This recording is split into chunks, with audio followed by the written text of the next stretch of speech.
पितामह भीष्म ने संकल्प किया कल जो है पांचों पांडवों को मार देंगे, पांचों बाण से पांडव खत्म है कल। पितामह और उनके बाणों को कोई रोकने वाला नहीं था। बिल्कुल सत्य। आज भगवान रात्रि के 12 बजे जग रहे हैं।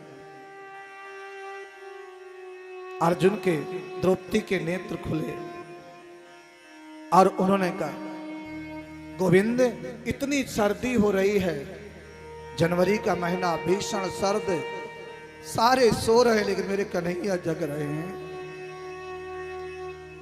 आज भगवान ने कहा तुम्हें सोना नहीं है द्रौपदी, मेरे साथ चलना है। नहीं सोचा। आगे आगे मेरे गोविंद है, पीछे पीछे जब द्रौपदी जा रहे थे उनको बताए पितामह इस समय समाधि में होंगे और तुम्हें कुछ बोलना नहीं है, जाके प्रणाम करना। क्यों? गंधारी की बहू जो हो जाती थी प्रणाम करने के लिए और चूड़ियों को बजा देती थी, तो उनको यह होगा कि गंधारी की बहू आई है, दुर्योधन की बहू आई है, इसने प्रणाम कर रहे हैं, जाके तुम प्रणाम कर लेना। और जो पितामह आशीर्वाद दे देंगे वो हमेशा यही आशीर्वाद देते हैं, संत क्या महात्मा सौभाग्यवती भव, ये आशीर्वाद। और सबसे बड़ा सौभाग्य ही होता है सौभाग्यवती भव, पुत्रवती भव, धनवान भव, ऐश्वर्यवान भव, ये आशीर्वाद देते हैं ब्राह्मण। जाके प्रणाम करना। आगे आगे मेरे गोविंद हैं, पीछे पीछे द्रौपदी हैं, लेकिन द्रौपदी ने जो चरण पादुका पहन रखी थी तो बज रही थी। और बोले ऐसा ना हो पितामह, बोले ये खड़ा हूं मुझे दे दो चरण पादुका मुझे। मेरे कन्हैया ने चरण पादुका लेकर के अपने काख में रखा। जरा विचार करो, जो संतों ने, जो पुराणों ने, जो वेद व्यास ने, भागवत, जरा विचार करिए, इससे बड़ा दयालु कौन होगा। सुदामा के पैर से मेरे कन्हैया ने कांटा निकाल सकते हैं दांत से। और आप लोग भगवान को हल्के में लेते हो, श्रद्धा से नहीं जुड़ते हो। भगवान को श्रद्धा से जुड़ो, भगवान के उत्सव में उल्लास बढ़ाओ, भगवान के कीर्तन में उल्लास, उमंग, कथा में खुशी, ये होना चाहिए। आज ठाकुर हमारे लिए आए, गोविंद की कथा हमारे लिए है, और ये कथा तो आप सबके लिए होती ही है, सबके कल्याण के लिए। ये भाव मन में काख में दबा करके खड़े हैं। द्रौपदी गई हैं अंदर। पितामह भीष्म संत 3 बजे भजन में बैठ जाते हैं। 3 बजे। अभी महाराज बरसाने में एक संत हैं, बहुत अद्भुत संत है। वैसे ऐसे अद्भुत संत के नाम तो लेना नहीं चाहिए, लेकिन आप लोगों के बताने के लिए बता रहा हूं। विनोद बाबा जी बहुत अद्भुत संत। कभी दर्शन संतों का चरण स्पर्श करने का मौका मिले, मस्तक रख करके प्रणाम करना चाहिए। संत को प्रणाम करने के लिए 5 चीजें जमीन पे होना चाहिए। घुटने जमीन पे, दोनों हाथ जमीन पे, और मस्तक संत के चरणों में होना चाहिए। और जो हमारे भाई लोग हैं उन्हें तो दंडवत प्रणाम करना चाहिए, साष्टांग लेट जाना चाहिए, दंड की तरफ, जैसे डंडा होता ना इस तरफ लेट जाना। विनोद बाबा इतने महाराज अद्भुत भजन करते हैं, इतना भजन करते हैं वो। 3 बजे सुबह भजन करने बैठ जाते हैं। 3 बजे बैठते हैं और शाम के 4 बजे तक भजन ही चलता रहता है। शाम के 4 बजे तक भजन। हम तुम तो 2 घंटे महाराज। लगभग 3 बजे सैया को हम लोग भी छोड़ते हैं, 4 बजे पूजा पाठ प्रारंभ हो जाती है, लेकिन 2-3 घंटे। और उसमें देखो महाराज, आप लोग 3 घंटा बैठते हैं ना, जरा देखो बैठ पाते हो? रामदेव का आसन चालू कर देते हो 1 घंटा के बाद ही। रामदेव बाबा का आसन ऐसे, फिर ऐसे, फिर ऐसे फैला दिए। मौका मिला तो ऐसे कर दिए महाराज व्यास जी की तरफ। ऐसे उन देखो। और फिर 4 बजे वो महाराज खड़े होते हैं, फिर नहाते हैं। देखो भजन से, अगर तुम्हारे अंदर पवित्रता नहीं है तुम भजन करने के योग्य नहीं हो, याद रखना। अगर तुम दीर्घ संख्या गए हो, दीर्घ संख्या, अगर आप टॉयलेट लेटरिन गए हो और नहाया नहीं है, कपड़े नहीं बदले आपने, आप अशुद्ध हो, भजन करने के वो माफिक नहीं हो। आप बाथरूम जाकर अगर आपने पैर नहीं धोए, हाथ नहीं धोए, कुल्ला नहीं किया 3 बारी, आप अपवित्र हो, भजन करने के योग्य नहीं हो। और छोड़िए, जाति की बात नहीं कर रहा हूं, पवित्रता भगवान है, शुद्धता में पवित्रता में भगवान है, अन्यथा नहीं।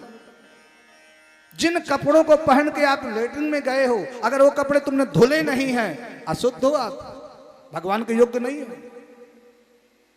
वो कपड़े आपको धुलना है, पवित्रता में भगवान है। इसलिए कहते हैं जाति पाति माने नहीं कोई, हरि को भजे सो हरि को होई। तुम्हारे अंदर पवित्र, अब तुम उन्हीं हाथों में, तुम्हारी पवित्रता नहीं है, सफाई नहीं है, ठाकुर जी की सेवा कर नहीं स्वीकार हो। पट्टी बांध के भोग बनता है भगवान का, मुंह में पट्टी, चप्पल जूते पहन के भोग नहीं बनता। रसोई में अगर तुम चप्पल, भगवान ठाकुर स्वीकार नहीं करते, याद रखना। गृहस्थाश्रम सभी आश्रम से श्रेष्ठ होता है। इसलिए हमेशा पवित्र नित्य शुद्ध होकर के, अरे तुम बढ़िया भोजन बना रहे हो ना, अपने पति को, बच्चे के लिए बना रहे हो, ठीक है मानते हैं, उसी में ये हो जाए, आज ठाकुर जी को खीर बनाऊंगी, आज ठाकुर जी के लिए हलवा बनाऊंगी। अरे ठाकुर जी तो उसका सिर्फ दर्शन करते हैं, सिर्फ देखने मात्र से भगवान को स्वीकार हो जाता है। खाना तो हमें तो मिल के भाव गोविंद को बनाए। इसलिए प्यारे, आज और उससे विनोद महाराज जी, बाबा जी जो है खड़े होते हैं, 4 बजे नहाते हैं, 1 बारी भोजन करते हैं, 1 बारी। तभी तो मैंने कहा था कि कथा सुनने के लिए भोजन करो, 3 बारी करो, कोई दिक्कत नहीं, लेकिन हल्का भोजन करो, हल्का भोजन। कोई घिया हुआ की सब्जी बना लो, टिंडे फिंडे की सब्जी, तरुई फरुई की सब्जी, 1-2 फुलके पा लो, आलस नहीं आए। अब तुम महाराज दोपहर के भी वही परेठे पा के निकलोगे, और दही लस्सी, हाँ लस्सी का गिलास और तमाम मनचाही मिले पर तो कथा थोड़ी, फिर तो आलस आएगी, बड़े बड़े मुंह फाड़ोगे। थोड़ा बहुत भोजन ऐसे होगा, कथा के टाइम बिल्कुल हल्का भोजन। भोजन हम भी लेते हैं, हम भी लेते, लेकिन वही 2-3 रुपए। जब तक कथा होती है, बैठना होता है ना महाराज, भोजन बिल्कुल हल्का, आलस नहीं होना चाहिए। भोजन करना चाहिए जीने के लिए, सोने के लिए नहीं। ज्यादा भोजन करोगे तो आलस ही आएगा, कम भोजन। और मैं तो ये कहता हूं महाराज, और ये महाराज जब भोजन करते हैं तो 4 बजे भोजन करेंगे 1 बारी, इसके बाद बस राधा रानी की परिक्रमा के लिए निकल जाएंगे। फिर आएंगे महाराज 8 बजे, नहीं को सो जाते हो दिन में, 8 बजे आएंगे, आरती हुई, फिर वो राधा रानी के कीर्तन चलते रहते हैं, और विश्राम 10 बजे ही विश्राम में जाते, सिर्फ 3 घंटे की नींद।